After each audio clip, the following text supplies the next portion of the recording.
하나님께서 우리에게 주시는 말씀 함께 나누겠습니다. 여호수아 22장 1절에서 9절까지 그리고 33절에서 34절까지의 말씀 함께 나누도록 하겠습니다. 그때 여호수아가 루벤 지파와 갓 지파와 므낫세 반 지파를 불러 말했습니다. 너희가 여호와의 종 모세가 명령한 것을 다 지켰고 내가 너희에게 명령한 모든 일에도 순종했다. 너희가 이날 이때까지 오랫동안 너희 형제들을 버리지 않고 너희 하나님 여호와께서 너희에게 준 사명을 잘 감당했다. 이제 너희 하나님 여호와께서 약속하신 대로 너희 형제들에게 안식을 주셨으니 너희는 여호와의 종 모세가 요단강 건너편에서 너희에게 준 너희의 소유지에 있는 너희 장막으로 돌아가도 좋다. 그러나 여호와의 종 모세가 너희에게 준 명령과 율법을 잘 지켜 행하라. 너희 하나님 여호와를 사랑하고 항상 그분의 길로 다니고 그분의 계명을 지키고 그분을 꼭 잡고 너희의 마음과 영혼을 다해 그분을 섬겨야 한다. 그리고 여호수아는 그들을 축복하고 떠나보냈습니다. 그렇게 그들은 자기 장막으로 돌아갔습니다. 모세가 므낫세 반 지파에게는 바산 땅을 주었고 또 다른 반 지파에게는 여호수아가 그 형제들과 함께 요단강 서쪽 땅을 주었습니다. 여호수아는 그들을 그들의 장막으로 떠나보내며 복을 빌었습니다. 이어서 그가 그들에게 말했습니다. 너희는 큰 재산과 많은 가축들과 은과 금과 청동과 철과 수많은 옷가지들을 다 가지고 너희 장막으로 돌아가서 너희 원수들에게서 얻은 그 전리품을 너희 형제들과 나누라. 그리하여 르우벤 자손과 갓 자손과 므낫세 반 지파가 가나안 땅에 있는 실로에서 이스라엘 자손들 곁을 떠나 여호와의 말씀에 따라 모세를 통해 소유하게 된 그들의 소유지 길르앗으로 돌아갔습니다.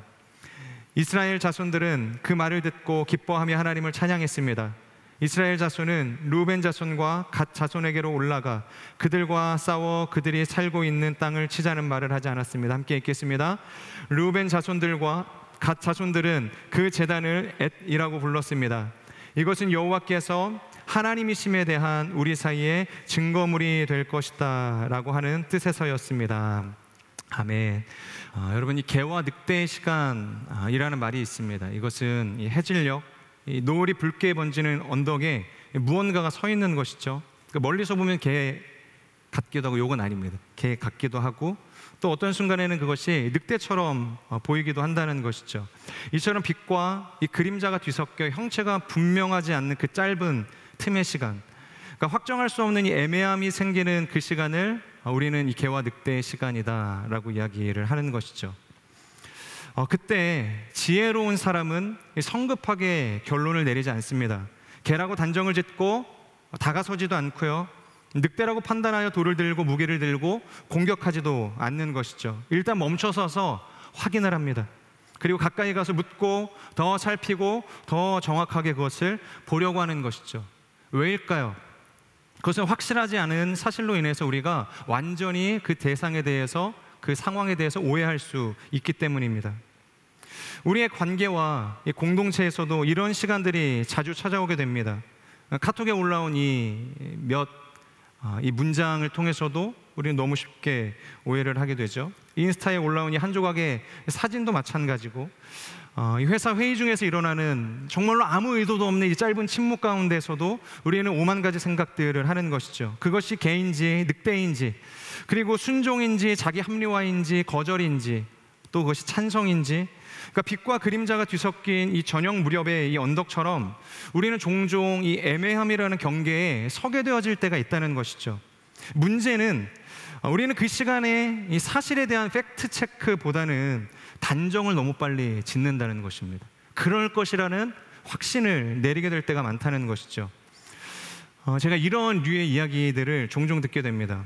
여러분, 혹시 그래와 그래 플러스 이 물결 사이에 어떤 차이가 있는지 아십니까? 그게 무슨 차이가 있나라고 생각이 될 수도 있죠. 그래와 그래 플러스 물결입니다. 그런데 이 사이에는 우주만큼의 넓고도 깊은 이 간극이 존재한다는 것이죠. 그러니까 물결 표시 하나 그저 추가했을 뿐이거든요. 급하게 쓰다가 이 물결 표시를 못 눌렀을 수도 있습니다. 그리고 실수로 눌렀다고 생각을 했는데 그냥 전송이 된 경우들도 있을지 모르죠. 그런데 문제는 그 물결 표시 하나 때문에 그것을 받는 사람은 별의별 생각을 다 하는 것이죠. 고작 이 이모티콘 하나, 이 느낌표 하나일 뿐인데 우리는 그 안에서 정말로 말도 안 되는 온갖 상상들, 그리고 너무 깊은 오해들을 만들어낸다는 것입니다. 이처럼 우리는 너무 많은 상황 속에서 너무나 쉽게 상대의 감정을 상상하고 이 사실과 동떨어진 타인의 의도를 유추하게 된다는 것이죠. 그리고 확신하게 된다는 것입니다. 그래서 가장 쉽고 빠르게 연결이 되어지는 이 첨단의 시대를 우리가 살아가고 있지만, 이 마음은 오히려 역설, 이 오해의 시대를 살아가고 있다고도 볼 수 있는 것이죠. 이 팀 켈러 목사님이 이 공동체를 지키기 위해서는 반드시 뭐가 필요하냐라고 이야기하실 때 서로를 가장 관대한 해석으로 읽는 훈련이 필요하다라고 이야기를 합니다. 그러니까 공동체를 바르게 세우는 것, 건강하게 세우는 것에는 다른 데 있지 않다는 것입니다. 그러니까 서로를 향해서 섣불리 단정 짓고 결론 짓지 말라는 것입니다. 관대한 해석으로, 사랑의 해석으로, 은혜의 해석으로 서로를 바라볼 수 있는 훈련이 필요하다는 것입니다.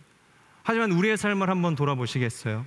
너무나 자주 그 반대로 해석하며 문제를 일으킨다는 것입니다. 사랑하는 여러분, 우리는 직장에서도 그렇고 가정에서도 그렇고 교회에서도 그렇고 이와 같은 경계에 설 수밖에 없습니다. 지역의 경계, 세대의 경계, 사역의 경계, 그리고 메시지 창에 올라오는 이 짧은 이 글의 경계까지 우리는 이러한 경계 속에서 늘 이 애매함이라는 다리를 건너게 된다는 것이죠. 그리고 때론 그것이 오해를 만들어내기도 한다는 것입니다. 그렇기 때문에 그 경계에서는 반드시 섣부른 확정보다는 사실 확인이 필요하다는 것입니다. 반드시 그것이 사실인지 아닌지, 나의 오해인지 그것을 묻고 듣고 대화할 수 있는 그런 여지들을 만들어내야 한다는 것이죠. 오늘 본문 22장은 이 이스라엘이 지나가고 있는 이 개와 늑대의 시간에 대해서 이야기하고 있습니다. 21장 43절에서 45절의 내용을 보면요, 여호수아가 이스라엘 백성들을 향해서 뭐라고 이야기하냐면, 하나님께서 이스라엘 백성들에게 하신 모든 좋은 약속 가운데 하나도 이루어지지 않은 것이 없다. 그러니까 약속하신 모든 것들이 너희에게 그대로 이루어졌다고 이야기를 합니다. 그것이 가나안 정복기에 대한 여호수아의 총평이었다는 것이죠. 그렇기 때문에 이제는 정복도 끝났고, 그리고 정복했던 그 안에서의 기업을 분배하는 모든 과정도 다 끝이 난 상태입니다. 그렇다면 여러분, 뭐가 남았을까요? 이제 기업으로 들어가서 이제 잘 사는 일만 남았겠죠? 근데 그 전에 한 가지 해결해야 할 일이 있습니다. 바로 이 요단 서편 기업을 받은 르우벤 그리고 갓, 므낫세 반 지파가 돌아가야 할 일이 남아있다는 것입니다. 여기서 왜 또 므낫세 반 지파인가? 그들은 왜 돌아가야 하는가라고 물으신다면 여러분 이 유튜브에 올라가셔서 그날의 이야기를 한번 들어보시면 좋을 것 같습니다. 돌아가야 할 이 지파가 두 지파 반이 있었다는 것이죠. 그렇기 때문에 22장 1절을 보면 이 많고 많은 지파와 사람들을 제쳐놓고 이 여호수아는 이 두 지파 반을 가장 먼저 부르게 되죠. 그리고 그들에게 마지막 당부, 어떻게 보면은 애정 섞인 잔소리를 하게 됩니다. 우리 22장 5절의 말씀을 같이 한번 읽도록 하겠습니다. 시작. 그러나 여호와의 종 모세가 너희에게 준 명령과 너희 하나님 여호와를 사랑하고 항상 그분의 길로 다니고 그분의 계명을 지키고 그분을 꼭 잡고 너희의 마음과 영혼을 다해 그분을 섬겨야 한다. 자, 지금 여호수아가 뭐라고 당부를 하고 있습니까? 너희가 하나님의 은혜로 요단 서편 땅을 기업으로 받았으니 이제는 설령 우리가 분리되어서 너희가 강 건너의 땅에 살지라도 하나님을 떠나지 말고 그분의 가르침과 명령을 잘 지켜서 온 마음으로 영혼으로 그분을 섬겨야 할 것이다. 그렇게 이야기를 하는 것입니다. 그리고 이 당부 끝으로 그들이 많은 사람들에게 축복을 받고 전쟁의 전리품을 가득 챙기고 드디어 이제 요단 서편으로 돌아가게 된다는 것이죠. 자, 그런데 문제는 여기서 터지게 됩니다. 우리 10절에서 12절까지의 말씀을 같이 읽도록 하겠습니다. 시작. 르우벤 자손과 갓 자손과 므낫세 반 지파는 가나안 땅 요단강 경계에 이르러 요단 강가에 제단을 쌓았는데 눈에 띄게 큰 제단이었습니다. 이스라엘 자손들은 보라, 르우벤 자손과 갓 자손과 므낫세 반 지파가 가나안 땅 요단강 경계에 이스라엘 자손들의 길목에다 제단을 쌓았다 하는 소식을 들었습니다. 이스라엘 자손들은 이 말을 듣고 온 회중이 그들과 싸우려고 실로에 집결했습니다. 자, 지금 어떤 일이 일어났습니까? 지금 요단 서편으로 떠난 지파들이 중간에 요단강을 동화하기 전에 지금 뭘 한 것입니까? 요단강 경계에 이르러 제단을 쌓았다. 그것도 눈에 띄게 큰 제단을 쌓았다는 것입니다. 그러니까 지금 요단 동편에 있는 이 9지파 반이 눈이 소위 이제 뒤집어졌다고 이야기를 해야 되나요? 방금까지만 하더라도 신신당부를 하지 않았습니까? 너희가 은혜로 이 가나안 땅을 정복하게 됐고 요단 서편 지역을 기업으로 받았으니 기업만 취하는 것이 아니라 하나님께서 너희에게 준 모든 계명을 너희가 지키고 하나님만을 너희의 유일하신 하나님으로 섬겨야 할 것이다. 온 마음과 온 영혼을 다해서 섬기라고 그렇게 당부를 하면서 축복하면서 온갖 선물, 전리품을 챙겨서 돌려보내지 않았습니까? 근데 떠난 지 얼마 되지 않아서 그들이 생각할 때 그 경계에 세운 눈에 띄게 큰 제단을 세웠는데 그것을 우상의 제단이라고 생각을 했다는 것이에요. 하나님을 섬겨야 할 민족이 우상의 제단을 섬긴다? 여러분, 당시에 이것은 전쟁하자는 얘기밖에 더 되겠습니까? 그러니까 전쟁을 하기 위해서 그들이 실로로 집결을 하게 되는 것이죠. 하지만 그나마 다행인 것은 그 중에서도 그래도 이 상황에 대해서 우리가 좀 진단을 해야 되지 않냐.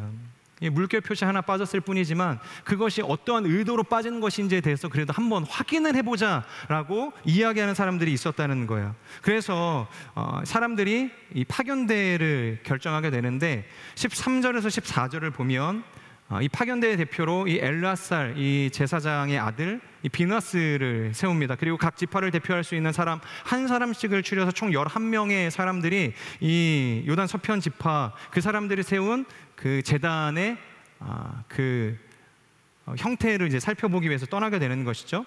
그리고 그들을 만나게 됩니다. 그때 이제 비나스가 그들에게 이야기하는 것이죠. 왜 하나님을 섬겨야 할 너희가 하나님이 아닌 우상을 위한 제단을 쌓았느냐? 너희의 이 죄가 이 부올과 이 아간이 저지른 죄와 무엇이 다르냐? 그러면서 그들의 마음속에 있는 탐욕과 그 죄의 의도에 대해서 묻는 것이죠. 그러니까 너희가 지금 눈이 멀어서 하나님을 버리기를 결정한 것인가에 대해서 추궁하기 시작했다는 것입니다. 그러니까 이때 요단 서편 지파 그들이 뭐라고 이야기하냐면 22절에서 23절의 말씀을 같이 읽도록 하겠습니다. 시작. 신 가운데 신이신 여호와, 신 가운데 신이신 여호와, 그분은 아십니다. 이스라엘도 알게 하십시오. 일이 여호와께 대한 반역이거나 불순종하는 것이었다면 오늘 우리를 구원하지 마십시오. 만약 우리가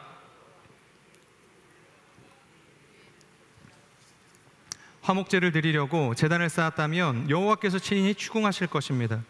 그러니까 쉽게 말해서 지금 오해입니다. 신 가운데 신이신 여호와, 이것이 두 번이나 반복이 되죠. 그러니까 하나님은 아신다. 지금 우리의 마음의 의도가 불순한 의도가 아니라는 것이죠. 절대로 우리를 위해서 혹은 우상을 숭배하기 위해서 우리가 이 제단을 쌓은 것이 아니라고 이야기하죠.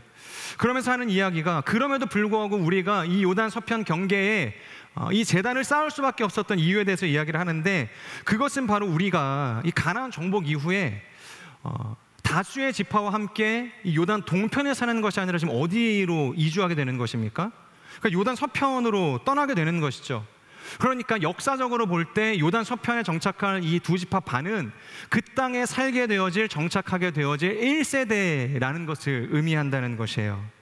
그러니까 우리가 살아있을 동안에는 아무런 문제가 없다. 왜 우리가 여기로 건너올 수밖에 없었고 왜 여기에서 살아갈 수밖에 없었는지에 대해서 변명할 이유가 없다는 것이죠. 오해할 이유도 없다는 것이죠. 그런데 만약에 우리가 죽으면 어떻게 될까? 본래 이 12지파의 뿌리를 가지고 있었던 우리가 왜 두 지파 반이 되어서 이곳에 거주할 수밖에 없었는가? 그래서 이곳에 살고 있었던 사람들이 우리도 그 9지파 반이 살고 있는 요단 동편으로 건너가 살기를 원한다. 우리에게 주신 하나님의 기업을 그곳에서 누리기를 원한다. 만약에 그렇게 이야기를 할 때 그 9지파 반에 있었던 사람들이 거절하게 되면 어떡하냐? 우리는 너희가 누군지 모른다.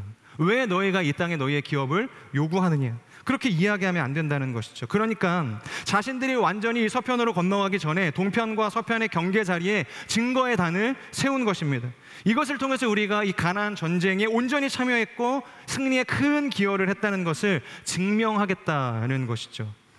그래서 후에라도 얼마든지 그들이 결정한다면 동편으로 가서 머물러 살 수 있는 토대를 만들기 위한 안전장치였다라고 이야기를 하는 것입니다. 결국에는 이 의도가 악한 의도가 아니었음을 이 비느하스가 확인을 하죠. 그리고 돌아가게 됩니다. 여러분, 이처럼 우리가 이 애매함의 경계에 서 있을 때 만약에 실로에 모여있던 사람들이 그것에 대한 이 진실 여부와 상관없이 오해로 확정짓고 그들을 대적하기 시작했다면 이 동족을 학살하는 대참극이 일어나지 않았겠습니까? 하지만 찾아가는 그 짧은 과정, 이것이 사실인지 아닌지에 대한 확인하는 그 절차를 거침으로 인해서 모두가 살게 되었다는 것입니다. 그래서 이 찰스 테일러라는 철학자가 그런 이야기를 합니다. 이 크로스 프레셔처럼 서로 다른 압력이 교차하는 자리에서는 반드시 듣고 확인하는 한 걸음이 공동체의 운명을 갈라놓게 된다는 것입니다. 그 압력이 교차하는 자리가 없을 수 없습니다. 서로 다른 의견과 서로 다른 오해 속에서 우리는 반드시 살아갈 수밖에 없는 운명이라는 것이죠. 그럴 때 우리가 가져야 할 태도는 무엇인가? 섣불리 것을 단정하고 확정짓고 오해를 사실처럼 여기며 그렇게 상대를 비난하거나 공격해서는 안 된다는 이야기를 하는 것입니다. 저는 우리의 삶도 이 애매함의 경계 앞에서 사실 확인 없는 확신에 빠지는 것이 아니라 조금 불편하더라도 시간이 걸리더라도 반드시 그것을 듣고 확인하는 한 걸음을 내딜 수 있는 인생이 되기를 주님의 이름으로 축복합니다. 그런데 개인적으로 이 말씀을 묵상하면서 이 상황들이 잘 일단락이 됐습니다. 근데 문제를 만들어내는 과정 속에서 그들이 저지른 치명적인 실수가 있다는 것입니다. 동편 지파도 실수를 했고 이 서편 지파도 한 가지씩의 이 실수를 했습니다. 이 두 가지를 좀 나누기를 원하는데, 첫 번째, 동편 지파는 장소적 개념으로서 예배를 생각했다는 것입니다.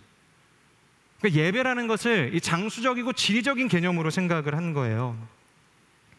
여러분, 서편 지파의 사람들은 얼마든지 제단을 쌓고서 얼마든지 그들이 원하는 곳에서 예배를 드릴 수 있었습니다. 왜냐하면 예배는 이 동편 지파의 전유물이 아니지 않습니까? 근데 문제는 이 성막의 재료가 되는 모든 물품과 그 안에 법궤와 이 성물들이 지금 누구에게 있습니까? 실로에 모여 있는 그들에게 있었다는 거예요. 바로 동편 지파의 손에 있었다는 것입니다. 그러니까 그들이 생각할 때 자신들이 있는 이 실로야말로 예배의 처소이자 하나님의 임재가 머무는 거룩한 지성소라고 생각을 했다는 것입니다. 그러니까 이곳에서만 하나님께서 예배를 받으실 수 있다는 심각한 오류를 범하게 된 것이죠. 여러분, 이것이 역사적으로 확장되어지고 깊어져서 결국에는 이 유대인들이 이야기하는 그들의 신앙의 두 기둥이 있지 않습니까? 하나는 안식일이죠. 그리고 하나는 뭡니까? 성전. 이 두 가지. 이 유대교의 선민 사상이, 이 성전 중심의 사상이 바로 여기서부터 제가 볼 때는 출발하지 않았나라는 생각을 하게 됩니다. 여러분, 유대인들은요, 이 우주의 중심이 어디에 있다고 생각한 줄 아십니까? 예루살렘에 있다고 생각을 했습니다. 그러니까 우주의 중심이 예루살렘이라고 생각을 했어요. 이 그리스 철학에서 이 옴팔로스라는 것은 이 배꼽이라는 개념을 의미하거든요. 옴팔로스. 그러니까 우주의 배꼽이라는 것입니다. 이 배꼽이라는 것은 우리가 단전이라고 이야기하고 이 몸의 전기신을 유지하는 가장 중요한 곳이라고 이야기하지 않습니까? 모든 이 기원과 이 에너지가 출발하는 곳. 그래서 생명이 깃드는 그 장소를 이 옴팔로스라고 생각을 했다는 것입니다. 그래서 우주의 배꼽, 이 중심이 어디 있는가라고 질문을 했을 때 그들이 단언컨대 예루살렘이라고 이야기할 수 있었던 것은 그곳에 성전이 있었기 때문이에요. 예루살렘 성전이 그곳에 있었기 때문에 이곳이 우주의 중심이다. 우주의 옴팔로스라고 이야기를 한 것입니다.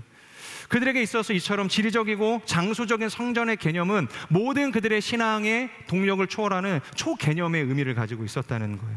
그러니까 어떠한 것도 이 성전을 뛰어넘을 수 없는 겁니다. 그러니까 어떠한 율법도 이 성전을 제한할 수 없다는 것이에요. 그래서 여러분, 예수님께서도 오셔서 가장 먼저 무엇을 타파하십니까?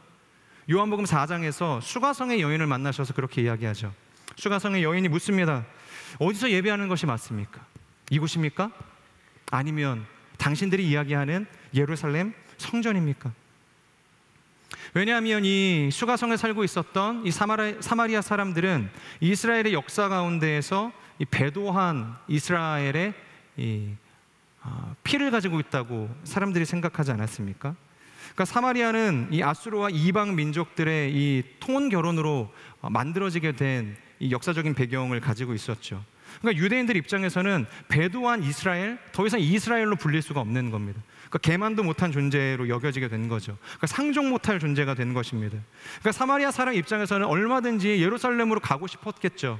그곳에서 그들도 유월절을 지키고 얼마든지 예배를 드리고 싶었을 것입니다. 그런데 넘어갈 수가 없는 거예요. 가서 예배할 수 없는 사람들이었다는 것입니다. 그러니까 그들이 차선책으로 이 사마리아 땅에 성전을 세우죠. 그래서 그리심산에서 그들은 예배를 위한 제단을 세우게 됩니다. 그러니까 이 여인의 입장에서는 예배를 드리지만 계속해서 미궁에 빠지는 거예요. 그러니까 딜레마에 빠지는 겁니다. 그러니까 정통 유대인들은 그것은 예배가 아니라고 이야기합니다. 예배는 자고로 이 우주의 온팔로 쓰인 예루살렘 성전에 와서 예배를 드리는 것이 예배라고 이야기를 하는데, 정작 자신들의 존재는 그곳으로 갈 수가 없는 존재라는 거예요. 가고 싶어도 예배할 수 없는 인생이라는 것이죠.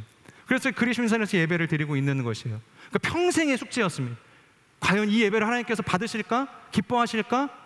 유대인들은 아니라고 이야기하는데 구원은 유대로부터 난다라는 이 예언의 말씀처럼 정말로 그곳에 가야만 우리가 구원을 받을 수 있는가? 그러니까 예수님을 선지자로 확정하자마자 이 여인이 가지고 있었던 궁금증이 터져 나온 것입니다. 이곳입니까? 그곳입니까? 그러니까 똑바로 말해달라고 이야기를 하는 겁니다. 도대체 어디가 맞습니까? 여러분, 어디가 맞을까요? 그리심산입니까? 예루살렘입니까? 요한복음 4장 21절의 말씀을 같이 읽겠습니다. 시작.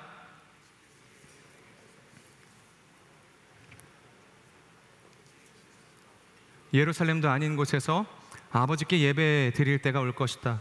예수님이 이야기하시죠. 똑바로 대답해달라고 하니까 똑바로 대답하겠다는 거예요. 이 여인아, 나를 믿어라.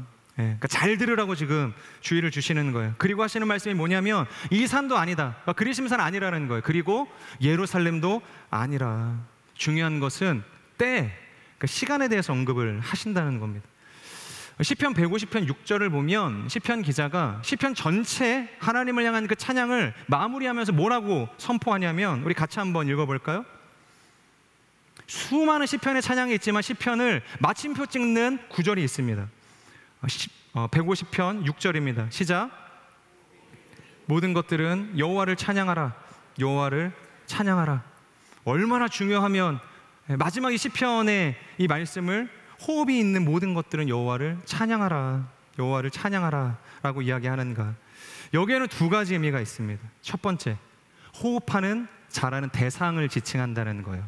그러니까 여러분, 호흡 없이 살아갈 수 있는 사람이 있습니까? 이곳에 수많은 사람들이 있지만 숨을 참고 잠깐은 버틸 수 있겠죠. 근데 평생을 숨을 쉬지 않고 살아갈 수 있는 사람은 없다는 것입니다. 우리는 호흡을 뱉어야만 살 수 있고 호흡을 해야만 순간순간의 시간을 견뎌낼 수 있는 존재라는 것이죠. 그러니까 호흡이 없는 존재는 없으니 뭐라는 겁니까? 모든 존재는, 이 땅의 모든 영혼은 하나님을 찬양해야 한다라는 이야기를 하는 것입니다. 그리고 두 번째, 호흡하는 모든 순간 일하는 시간을 지칭하는 것이죠. 상황을 지칭하는 것입니다. 호흡을 하지 않고 살아갈 수 있는 사람은 없죠. 그것은 명확한 대상에 대한 이야기입니다. 그런데 여러분, 우리가 호흡하지 않고 살아갈 수 있는 공간이 있습니까? 교회에 오면 우리가 호흡하지 않고 버틸 수 있습니까? 아무리 하나님을 찬양하더라도 호흡하지 않고 버틸 수 있는 공간은 없다는 거예요. 어떤 존재도 호흡하지 않고 머물 수 있는 나의 공간은 없다는 것이에요. 그러니까 내가 어디에 있건 어떤 상황에 있건 뭐라는 겁니까? 호흡하듯이 하나님을 찬양하라고 이야기하는 것입니다. 자, 그러면 여기서 질문을 하나 하겠습니다. 이게 뭐 시적절한 비유일지는 모르겠지만 화장실에서 볼일을 보고 있어요.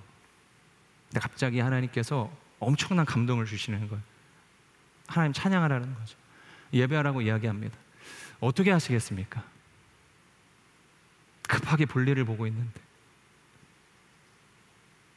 당연히 마음속으로는 찬양할 수 있죠.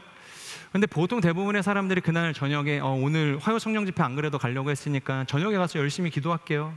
찬양할게요. 말씀 들을게요. 그러면서 이따가 예배할게요. 이런 식으로 뭔가 이야기하지 않겠습니까? 그러면서 하나님께서는 분명 지금 예배하라는 감동을 주셨는데 우리는 그 하나님의 마음을 무시하고 예배를 스킵하게 된다는 것이죠. 우리가 잘 아는 찬양이 있죠. 나의 영혼이 잠잠히 오직 주만이 나의 반석. 나의 구원이시니. 이 찬양을 이유정 목사님께서 만드셨는데 언제 만드신 줄 아세요? 설거지 하시다 만드셨대요. 그리고 또 샤워하다가 또 다른 찬양도 만드시고. 그러니까 이분은 하나님께서 영감을 주실 때마다 그 자리에서 설거지를 하지만, 샤워를 하고 있지만 그곳에서 찬양을 외치고 하나님을 높여드렸다는 것입니다. 그러니까 예수님께서 말씀하시는 때라는 것은 20편 150편 6절에 이야기하는 것처럼 우리가 예배하지 못할 곳이 없다는 겁니다. 결코 그런 상황은 없다는 이야기를 하는 것이에요. 장소가 중요한 것이 아니다. 하나님께서 너에게 그 예배해야 할 마음을 주시는 그때, 그 순간 너희는 예배해야 한다. 그래서 빈들이든 초막이든 그 어디든 주 예수를 예배하는 그곳이 하늘나라가 될 수 있다는 이야기를 하는 것입니다. 여러분, 요단 동편 9지파 반은 이러한 예배적인 인식이 부족했다라고 볼 수 있습니다. 장소적이고 공간적인 이 성전, 성소의 개념에 그들이 빠져 있었다고 생각할 수 있는 것입니다. 저는 우리의 삶이, 우리의 예배가 이 시간과 장소와 공간을 초월할 수 있는 예배가 되기를 주님의 이름으로 축복합니다. 우리가 호흡하는 모든 곳에서 하나님을 찬양하는 모든 예배자들이 되기를 축복합니다. 자, 두 번째, 서편지파의 잘못인데, 서편지파는 이익을 따라갔다는 것입니다. 이익을 따라갔다. 지금 자신들이 원했던 이 서편 기업을 따라서 강을 건너가고 있는데 그들의 마음속에 갑자기 퀘스천이 뜨는 거예요. 이것이 최선일까? 지금 자신의 이 선택이 우리뿐 아니라 우리의 후대에게도 과연 이익일까? 우리의 선택을 존중해 줄까? 잘했다고 박수 쳐줄까? 그러니까 지금 그들은 예배를 위한 제단이 아닌 무엇을 위한 제단을 쌓았습니까? 이익을 위한 제단. 후대의 이익을 위한 제단을 그들이 지금 세우고 있었다는 거예요. 여러분, 만약에 우리의 신앙이 이처럼 이익을 따라가고 있다? 그렇다면 거기에는 100% 문제가 일어날 수밖에 없습니다. 거룩한 예배가 아니라 기복신앙, 우리가 보상주의를 이야기하고 율법주의를 이야기하는데 결국 이 모든 것의 중심에 뭐가 있냐면 자신의 이익을 위해서 신앙을 이용하는 것입니다. 율법을 이용하는 것이고 말씀을 이용하는 것이고 하나님을 향한 예배를 이용하게 된다는 것이에요. 여러분, 우리의 신앙이라는 것은 이익이 아니라 무엇을 따라가야 하는가? 유익을 따라가야 한다는 것입니다. 그러니까 그리스도의 유익을 따라가는 신앙이 되어야 한다는 것이에요. 지금 당장 이익이 없더라도 결과적으로 그것이 우리에게 그리고 그리스도를 위한 유익이 될 수 있다면 가는 겁니다. 그것이 신앙이라고 성경에서는 이야기하고 있는 것이죠. 이 사도 바울의 선교 여행을 우리가 한번 떠올려 볼까요? 그의 선교가 언제 시작된 줄 아십니까? 사도 바울이 엄청난 선교의 비전을 받고서 제가 가겠습니다 그러고서 간 거 아니거든요. 그렇게 자기가 계획을 해서 떠난 게 아닙니다. 사도행전 13장 2절 말씀 우리 같이 한번 읽어보겠습니다. 시작. 성령께서 그들에게 너희는 바나바와 사울을 따로 세워 내가 그들에게 맡긴 일을 하게 하라라고 말씀하셨습니다. 그러니까 교회가 금식하고 기도하고 그들에게 안수하고 그들을 보냈다는 거예요. 왜? 성령님께서 교회에게 말씀하셨기 때문에 그들을 따로 세워서 선교할 수 있도록 보내라. 그러니까 100% 철저히 성령님의 기획이었고 성령님의 강권적인 보내심이었다는 거예요. 1차가 그렇게 시작이 됩니다. 2차는요? 2차 전도여행도 마찬가지 아닙니까? 사도 바울은 원래 1차 전도여행을 통해서 다져놨던 그 교회를 케어하기 위한 케어 선교로 사실 2차 선교여행을 기획을 했어요. 그래서 아시아권 선교를 생각을 했는데 하나님께서 아시아로 가는 길을 막으셨죠. 그러면서 어디로 보내십니까? 이 마케도니아인 이 환상을 보내시면서 그를 빌립보로 보내셨다는 거예요. 그러니까 유럽을 선교하게 하셨다는 것입니다. 그러니까 이번에도 선교의 주체는 사도 바울이 아니었다는 것입니다. 성령님의 기획이었고 성령님께 이 모든 선교에 주도권이 있음을 다시 한번 명확하게 보여주신 사건이라는 겁니다. 자, 그런데 사도행전 21장 4절로 가면 이상한 지점이 발생을 해요. 우리 같이 한번 읽겠습니다. 시작. 우리는 두로에서 제자들을 만나 그들은 성령의 감동으로 바울에게 예루살렘으로 올라가지 말라고 전했습니다. 자, 두로에서 만난 제자들이 지금 이야기를 하죠. 예루살렘으로 올라가지 마라. 예루살렘에 고난이 많으니 너 가면 죽을 수도 있어. 근데 이게 왜 문제가 될까요? 만약 이런 제자들의 설득, 베드로의 마음과 이 유다의 마음처럼 그 출처가 이 사단의 충동질이었다고 한다면, 사단이 그 마음을 넣어주었다고 한다면 이해가 됩니다. 그런데 지금 그들의 설득의 출처가 어디라고 이야기하는가? 바로 성령의 감동으로 그들이 이야기했다는 거예요. 예루살렘에 가면 이러한 일들이 있을 거야. 그러니까 여기서부터 우리가 혼란스럽지 않습니까? 사도 바울의 선교 여행은 철저히 성령님의 기획이었고 성령님의 보내심이었다는 거예요. 그러니까 성령님의 의도로 시작되었고 지금도 지나가고 있는 상황인데 갑자기 성령의 감동으로 제자들과 수많은 사람들이 찾아와가지고 가지 말라고 이야기를 한다는 거예요. 뭔가 성령님의 의중이 충돌하는 것처럼 보인다는 것이죠. 그럼 가야 할까요? 멈춰서야 할까요? 둘 다 성령님의 음성인데요. 그럼에도 불구하고 21장 5절에서 6절을 보면 사도 바울은 이 선교의 여정을 강행합니다. 자, 그런데 해프닝이 그것으로 끝나지 않죠. 더 큰 사건이 준비되고 있습니다. 9절에서 12절, 우리 사도행전 21장 9절에서 12절 같이 한번 읽겠습니다. 시작. 4명의 딸이 있었는데 그들은 모두 예언하는 사람들이었습니다. 그곳에서 여러 날을 지내는 가운데 아가보라는 예언자가 유대로부터 내려왔습니다. 그가 우리에게 와서 바울의 허리띠를 집어 자기 손발에 매더니 이렇게 말했습니다. 예루살렘의 유대 사람들이 이 허리띠 주인을 이렇게 동염해 이방 사람들에게 넘겨줄 것이라고 성령님께서 말씀하십니다. 우리는 이 말을 듣고 그곳 사람들과 함께 바울에게 예루살렘에 올라가지 말라고 간곡히 권했습니다. 지금 아가보라는 예언자가 예루살렘으로부터 올라왔다. 유대로부터 내려와서 성령의 감동으로 또 예언을 하는 것이죠. 당신이 예루살렘으로 갈 경우에 굉장히 큰 고난이 있을 겁니다. 그리고 결박을 당할 것이고 로마로까지 끌려가게 될 것입니다. 그 과정 속에서 죽을 수 있다는 것이죠. 여러분, 이 지금 예언은 아가보 한 사람이 한 이야기지만 9절을 보면 이 결혼하지 않는 예언하는 처녀 4명이 있다고 이야기를 합니다. 모두 예언하는 사람이었어요. 그러니까 결론적으로는 아가보뿐만이 아니라 예언하는 그 다수의 무리들도 동의하는 내용이었다라고 볼 수 있는 것이에요.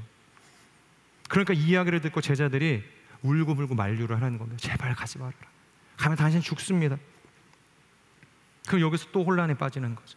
한 번도 아니고 연거푸 2번이나 성령의 감동이라고 예언하는 일들이 일어나는 거예요. 여러분, 예언자가 뭐 하는 사람입니까? 예언자는 히브리어의 나비라고 해서 눈입니다. 그러니까 하나님의 눈으로 세상을 보고 그 본 것을 세상 가운데 전하는 사람들이 예언자 아니었습니까? 근데 지금 그 하나님의 눈이라고 하는 예언자가 전하는 메시지가 뭐냐는 거예요. 지금 성령의 감동으로 그들이 받은 예언이 뭐냐는 거죠. 바로 바울이 받은 이 비전, 이 사명, 이 선교적 삶을 정면에서 거스르는 메시지였다는 거예요. 그렇다면 무엇이 문제일까요? 성령님의 계획에 차질이 있는 것일까요? 성령님께서 너무 많은 사람들의 기도를 듣고 그들의 삶을 컨설팅 하시다 보니까 약간 뭔가 오류가 생긴 걸까요? 원래 얘는 일로 가야 되는데 이 사람한테는 이 사람의 인생에 대해서 다르게 이야기를 해주는 겁니다. 이런 뭔가 혼란이 일어난 것일까? 여러분, 여기에는 자세히 보면 아주 중요하고도 미묘한 차이가 하나 있습니다. 바로 성령님께서 제자들과 아가보에게 감동으로 말씀해 주신 것은 맞으세요. 그러니까 예언하게 하신 것은 맞다라는 거예요. 그런데 예언의 메시지는 가지 마라가 아니었다는 것입니다. 바로 가면 이런 고난이 있을 것이다. 여기까지가 성령의 감동이었다는 것입니다. 그럼 여기서 이 가지 말라는 문장은 누가 넣은 것일까요? 아가보가 넣은 것입니다. 예언하지 않은 내 딸들이 넣은 것입니다. 제자들이 넣은 것이죠. 그건 그들의 자기 계산과 자기 감정과 자기 논리를 따라서 붙인 자기 이익적 해석이었다는 것입니다. 그들은 그저 성령의 감동으로 고난이 예비되어 있다는 그 계산 하나를 듣고서, 그 예언 하나를 듣고서 철저히 계산하고 그렇게 결론을 내렸다는 거예요. 그런데 여러분, 이것이 때로는 우리의 인생 가운데 나타나는 모습 아니겠습니까? 믿음으로 하나님께서 우리를 부르셔서 걸어가던 그 사명의 길들도 주변에서 믿을 만한 분이, 목사님이 기도하는데 야, 너 지금 아닌 것 같아. 지금 시기가 좋지 않다. 거기 가면 큰 고난이 있고 어려움이 있고 가정적으로든 자녀 교육적으로든 여러 가지 어려움이 있을 것이고 잠깐 멈추었으면 좋겠다. 그렇게 영적인 권위를 가지고 있는 누군가가 성령의 감동이라고 이야기를 한다면 아무리 내가 하나님 앞에 금식하고 확신을 얻고서 담대함에 떠나려고 했었던 그 결정들도 유보가 되어질 때가 많다는 거예요. 그러니까 멈춰 선다는 것입니다. 그런데 재밌는 것이 사도 바울이 그 상황을 몰랐을까요? 가면 고난이 있을 것이라는 이야기를 몰랐을까요? 여러분, 여기에 중요한 영적인 원리가 있는 것입니다. 아까도 이야기했던 것처럼 우리의 신앙은 무엇을 따라가는 인생입니까? 이익을 따라가는 인생이 아니라 유익을 따라가는 인생이라는 것입니다. 사도행전 20장을 보면 성령님께서 친히 사도 바울에게 찾아오셔서 그런 이야기를 하죠. 예루살렘으로 가면 환난과 고난이 너를 기다리고 있을 것이다. 박해가 기다리고 있을 것이다. 그러니까 이익의 관점으로 생각하면, 그리고 함께 교회를 이루고자 헌신했던 제자들과 동역자들을 생각을 한다면 멈춰 서는 것이 맞습니다. 멈춰 서서 시기를 조정하고 사람들의 마음을 좀 움직이고 하는 준비 과정이 필요할 수 있겠죠. 그런데 사도 바울은요, 이익의 언어로 움직이는 사람이 아니었다는 것입니다. 그러니까 살아 있어야 사역도 하고 선교도 할 수 있지 않겠냐, 그렇게 스스로를 합리화했던 사람이 아니었다는 거예요. 그는 이미 마음에 명확한 기준이 있던 사람이죠. 빌립보서 1장 22절, 21절을 보면 이렇게 이야기합니다. 이는 내게 사는 것이 그리스도니 죽는 것도 유익함이라. 그가 생각하는 이 신앙의 유익이라는 것은 그리스도를 위해서 살아가는 것이었다는 겁니다. 빌립보서 3장 7절을 보면 이렇게 이야기하죠. 내게 유익하던 것을 내가 그리스도를 위하여 다 해로 여기노라. 그러니까 그리스도를 위한 유익으로 자신의 모든 삶과 가치관이 변화된 인생이었다는 것입니다. 당장 오늘의 눈으로 지금 예루살렘으로 가는 길은요, 인간적으로, 조직적으로, 재정적으로, 감정적으로 그러니까 이익 하나 없는 걸음이라고 볼 수 있습니다. 그러니까 최악의 선택인 것이죠. 하지만 복음적 관점에서, 하나님 나라의 관점에서 보면 이 길은 분명히 유익하다라는 것입니다. 그래서 바울은 이 모든 사람들의 만류에도 불구하고 예루살렘의 길을 선택하게 되었다는 것이에요. 사랑하는 여러분, 성령님은 우리를 속여서 끌고 가시는 분이 아닙니다. 그러니까 유혹하듯 우리에게 찾아오셔서 넌지시 던지시고 마치 우리의 코를 꿰어가지고 그렇게 끌고 가시는 분이 아니라는 거예요. 억지로 코 꿰어서 우리가 이 길을 걸어가네, 그렇게 말하게 하시는 분이 아니라는 겁니다. 성령님은 이미 모든 경로를 통해서 우리에게 말씀하세요. 미리 말씀하시는 분입니다. 속여서 데려가시는 분이 아니에요. 그 길은 쉽지 않다, 고난도 많고 포기하고 싶은 순간도 많을 것이다. 그렇기 때문에 지금도 얼마든지 너는 이 걸음을 멈출 수 있어. 하지만 나는 그 길 끝에서 일어날 유익, 구원, 생명을 보고 있다. 사도 바울에게 있어서는 로마의 구원을 이야기하는 것이겠죠. 로마에 전할 복음이 크다. 그렇다고 한다면 너는 무엇을 결정할래? 그러니까 성령님은 이미 사도 바울에게 모든 것을 다 계시하셨다는 거예요. 그러니까 속여서 그의 인생을 끌고 가는 것이 아닙니다. 마치 바울이 몰라서 이 제자들과 예언자들이 연거푸 고난의 길에 대해서 언급하고 있는 것이 아니라는 것이죠. 이미 바울은 모든 것을 알고 있었고 하나님의 섭리에 끌려가는 인생이 아니었고 이미 설득되어진 한 사람으로 하나님의 여정에 함께하고 있는 사람이었다는 것입니다. 바로 이 길이 그리스도를 위해서 유익할 수 있다고 한다면 저는 그것으로 충분합니다. 그것을 고백할 수 있었기 때문에 수많은 사람들이 성령의 감동을 빙자해서 자신의 생각을 이야기할 때도 그것을 멈춰 세우지 않았다는 것입니다. 사랑하는 여러분, 하나님께서 오늘도 우리를 이 십자가의 길, 복음의 길, 때로는 손에 갖고 돌아가는 길로도 부르신다는 것이죠. 그래서 우리가 이 세상의 시간표, 이 계산표를 가지고서 그것을 판단할 때 당장 그것이 이익이 안 날 수도 있습니다. 하지만 하나님 나라, 교회, 이 다음 세대와 이 복음의 확장을 생각할 때 분명히 유익이 있는 길이라 여기시고 우리에게 도전하시는 거예요. 우리에게 말씀하신다는 것입니다. 고난이 있어도, 손해가 있어도 너는 그 그리스도의 유익을 보고 따라올래?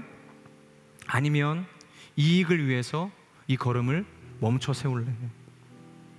저는 이 질문 앞에서 이스라엘 백성들과 같이 이익을 위해서 제단을 쌓는 인생, 그렇게 하나님을 이용하는 인생이 아니라 그리스도의 유익을 위해서라면 나의 이익도 내려놓을 수 있는 그런 예배자요, 순종할 수 있는 인생이 되기를 주님의 이름으로 축복합니다.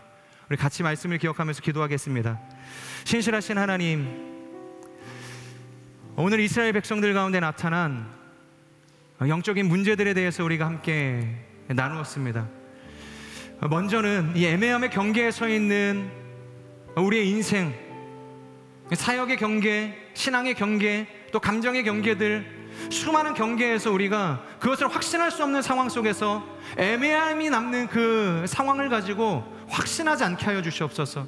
그래서 그 확신을 가지고 누군가를 정죄하거나 판단하거나 교회의 분열을 가지고 오지 않게 하여 주시고 가서 듣고 확인하고 정말로 그것이 참인지 거짓인지, 개인지 늑대인지를 분명히 확인할 수 있는 지혜와 넉넉한 마음이 우리 가운데 있게 하여 주시옵소서.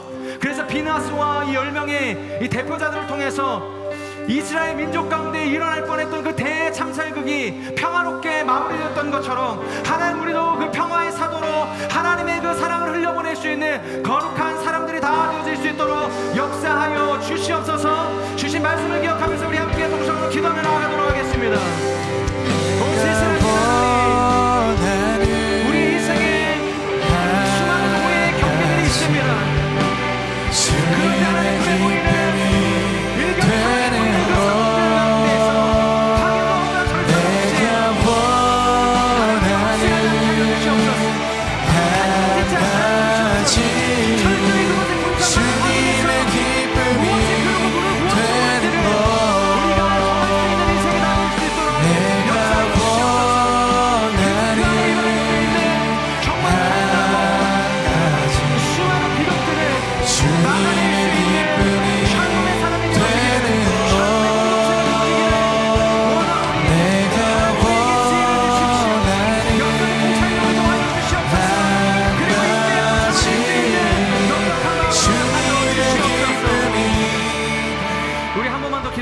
하나님, 이스라엘 민족들이 저질렀던 실수와 같이 하나님, 우리도 신앙적인 실수를 반복하지 않게 하여 주시옵소서. 장수적이고 지리적인 제한에 빠져서 정말로 교회에 가야만, 어떤 특정한 장소에 가야만 우리가 하나님을 예배할 수 있는 것이 아니라, 하나님은 우리가 호흡을 하는 모든 곳에서 찬양을 받게 합당하신 분입니다. 나의 상황과 나의 감정과 상관없이, 어떠한 조건과 상관없이 찬양받게 합당하신 하나님을 모든 세상 속에서, 모든 시간 속에서 찬양하는 거룩한 예배자들이 다 되어질 수 있도록 역사하여 주시옵소서. 주님을 예배하는 그 과정이 쉽지 않습니다. 때로는 고난이 찾아오고 박해가 찾아오고 조롱이 찾아오는 수많은 그 열악한 상황 속에서도 성령님께서 나를 보내셨다고 한다면 믿음으로 그 걸음을 멈춰 세우지 않게 주시고 달려나갈 수 있는 거룩한 인생, 이익이 아니라 유익을 선택할 수 있는 하나님의 사람들이 다 되게 하여 주시옵소서. 우리 다시 한번 주여 간절히 선포하며 기도하며 나아갑시다. 주여, 오 신실하신 하나님, 우리가 하나님의 찾으시는 참된 예배자가 되기를 소망하고, 영광 진리로 하나님 받은 예배하는 인생 되기를 소망합니다. 몸이 있는 자마다 영광을 찬양할 것이라.